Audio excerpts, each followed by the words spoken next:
Debemos atenernos a su política y a sus reclamos de ajuste, tal como lo denunció ayer ante las Naciones Unidas la presidenta de la Nación, Cristina Fernández. Y creemos que sí han incursionado, como lo dijo la presidenta, en un absurdo ilógico y en un atropello a la soberanía de nuestros pueblos. Es de esperar que esto no pase de una mera expresión retórica, aunque sí ellos van a venir con una receta que van a poner seguro sobre la mesa para que debamos cumplirla. Y nuestra actitud de soberanía y de rebeldía ante ellos está totalmente justificada porque los países de la UNASUR en particular llevan adelante proyectos propios de emancipación, cada uno a su manera, pero todos en el camino orientado o reorientado hacia la unificación continental, hacia la unidad latinoamericana que proyectaron los libertadores y que nuestros gobiernos han retomado. Entonces el planteo del Fondo Monetario es por demás ilógico, está a contramano con la historia y sí trata de dar una cátedra o un aviso al resto de los países, ya que de alguna manera Sudamérica, ya lo hemos dicho en otra oportunidad, es uno de los pocos lugares del mundo donde existen proyectos alternativos que escapan a la política de ajuste impuesta por el Fondo Monetario Internacional. Bien sabemos que el ajuste, que ya lo conocemos, ya lo hemos sufrido, implica achicamiento del gasto público, lo que está, por ejemplo, pasando en uno de los modelos que es Grecia. Quita de empleos, Grecia y España también, con grandes incidentes en el día de ayer.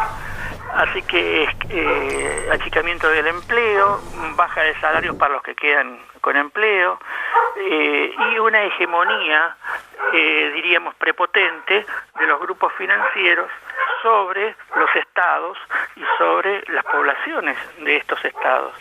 Lo que es si se quiere, desde el punto de vista humano, un absurdo total. Porque, bien hemos dicho, el capitalismo avanzó sobre la base del crecimiento industrial y la competencia.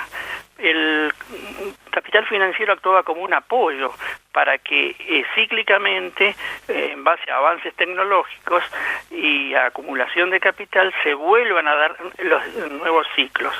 Pero ocurre que el capital financiero ahora se ha adueñado de la situación y prácticamente imponiendo una hegemonía como tenencia exclusiva de la tecnología, apoderándose de los adelantos tecnológicos, pretende subyugar a toda la humanidad, y lo que es totalmente absurdo.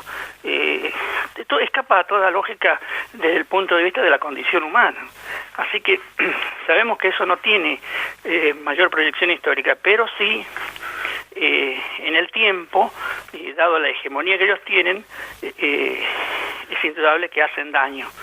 Tomamos el ejemplo de Siria, que no es como Libia, ya que el gobierno de Siria no tenía el dinero suficiente como tenía Libia con el petróleo para proyectarse como socio de los países europeos. Libia dejó de ser socio de un día para el otro y lo asaltaron.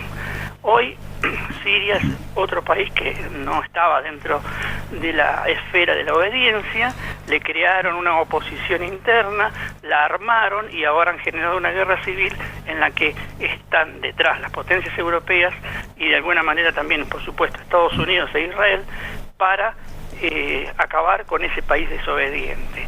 Nosotros creemos que en América Latina la situación es totalmente distinta, que los avances hechos en función de la unidad continental nos ponen en una situación ventajosa con respecto al resto de otros países del mundo y, por supuesto, hay que estar atentos, debemos cerrar filas, porque una vez más el tema soberanía está en juego.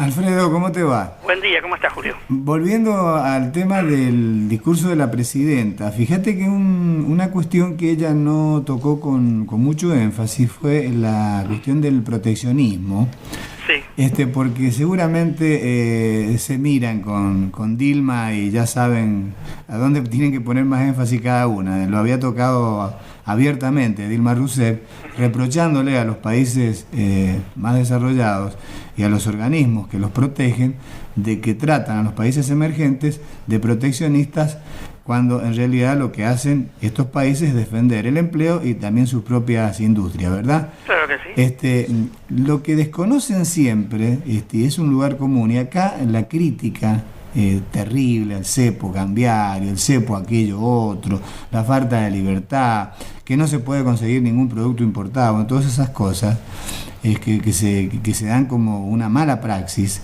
El proteccionismo fue precisamente una medida que adoptaron todos los países ahora industrializados hace siglos, claro, para iniciar esa etapa de industrialización y de fortalecimiento económico. Si no, no lo podrían haber hecho. Es decir, Gran Bretaña fue la primera potencia industrial proteccionista, porque en su momento lo necesitó, y después sucesivamente otros países europeos y también Estados Unidos. Es decir, si no hay actitudes proteccionistas en un momento dado de la evolución industrial, es imposible llegar a etapas superiores del mismo, ¿no? Claro, y bueno, me trae a la mente el caso de Japón. Claro. Japón durante casi un siglo se apropió el gobierno imperial de la renta agraria para desarrollar la industria. Exacto. Y después, pero por supuesto les garantizaba a los campesinos la sustentabilidad. Pero imaginémonos si nosotros en Argentina el gobierno quisiera hacer eso. Ya sabemos lo que pasó en el 2008. Por supuesto la situación es distinta, somos un estado republicano, pero volviendo a tu ejemplo, el proteccionismo fue el rasgo distintivo nuestro, de los gobiernos de Irigoyen, de los gobiernos Juan Manuel de Rosas, de los gobiernos federales del siglo XIX, Claro. Y por supuesto Perón, en su periodo de 10 años de gobierno, y el gobierno, inclusive el gobierno peronista del 73 al 76, tenía un marcado acento proteccionista en la economía. Y quizá también hay otras instancias, como la década del 30, donde forzadamente la Argentina tuvo que tomar medidas, siendo que había un gobierno conservador, tomar medidas proteccionistas que favorecieron el desarrollo industrial. Claro, con la sustitución de importaciones. Claro, obligadas por la situación no venía de nada guerra, afuera. pero bueno, al fin y al cabo benefició el desarrollo del mercado interno.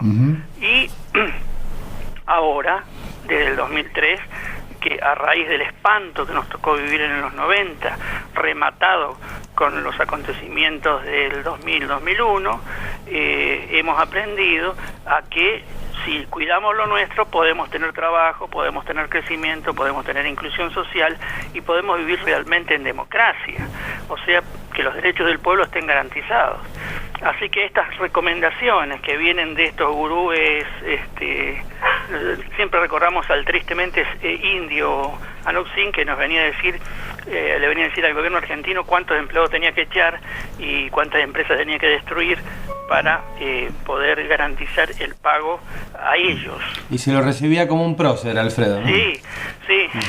Así es. Ahí están los mediáticos famosos que todavía están registradas sus declaraciones. Hasta el propio expresidente Raúl Alfonsín lo alentaba y le decía fight, fight. Esa imagen lamentable, bueno, de un Alfonsín que uno no lo tenía con esa imagen, bueno, también se produjo en ese contexto. Sí, fueron momentos tristes que queremos olvidar por una práctica que hace precisamente a la soberanía nacional y al interés popular. Alfredo, muchísimas gracias, como siempre te mandamos un abrazo. El abrazo a todos ustedes.